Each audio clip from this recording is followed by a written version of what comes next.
vaping. It's for people who like smoking but don't like to look cool. When vape pens first came out, they were marketed as a better alternative to smoking. You know, no smell, no mess, and most importantly, they said it was better for your health, which sounded like the holy grail. I mean, imagine if they came out with a tequila that caused you to make good decisions. Be like, dude, I drank so much last night, I created an app that connects healthcare providers with low-income families who need it, and I didn't call my ex. I was smashed. But over the last year, we've started to learn that vaping is not as innocent as we were told. And we're also learning that the vaping companies are shady as shit. A new lawsuit claims that e-cigarette maker JUUL shipped and sold contaminated vaping pods to customers and retailers.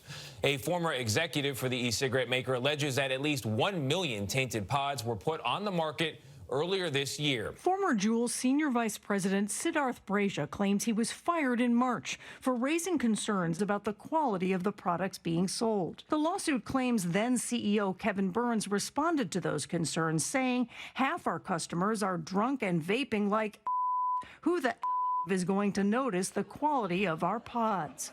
God damn. I honestly don't know what's worse. The fact that JUUL was shipping contaminated pods, or the fact that their CEO didn't give a shit about his customers.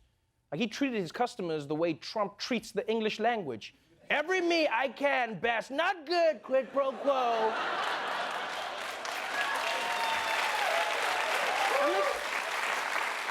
And this lawsuit is only the latest in a long string of vaping controversies, right? There have also been widespread reports about people getting sick from vaping, people dying from vaping, and even some people who thought they were vaping but were actually just sucking on a USB drive. PowerPoint. Now, you may be wondering, how on earth did an industry that barely existed a few years ago turn into a nationwide epidemic?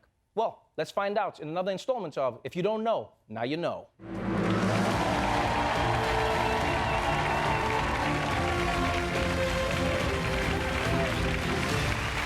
So, how did electronic cigarettes become the biggest thing on the streets? Well, their rise to the top started a lot like regular cigarettes. There's no question that the e-cigarette industry has ripped its tactics straight from Big Tobacco's playbook. Take a look at the glamorous woman in the blue dress smoking a cigarette in 1930, and this woman today in an ad for an e-cigarette. The rugged cowboy then and now. Both marketed relaxation, sharing, travel, freedom, and sex appeal. E-cigarette manufacturers like candy pens can be promoted in DJ Khaled music videos, just like tobacco corporations used to pay stars to smoke their cigarettes on screen. Okay, that's just irresponsible. Celebrities shouldn't be advertising addictive substances to their fans, which is why the only product I endorse is cabbage. Cabbage.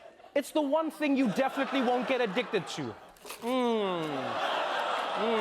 I don't want any more of this. Now, to be clear, vaping companies aren't bad guys because they advertise their product. What made this a sinister industry is who they were advertising their products to.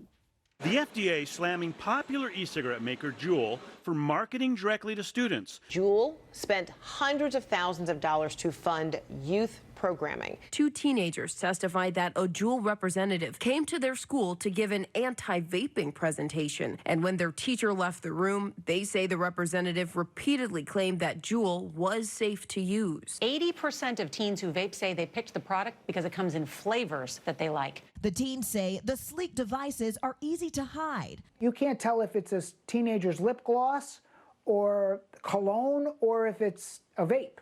I think you can tell because they're sucking on it. I'm pretty sure teenagers aren't taking drags of eternity for men.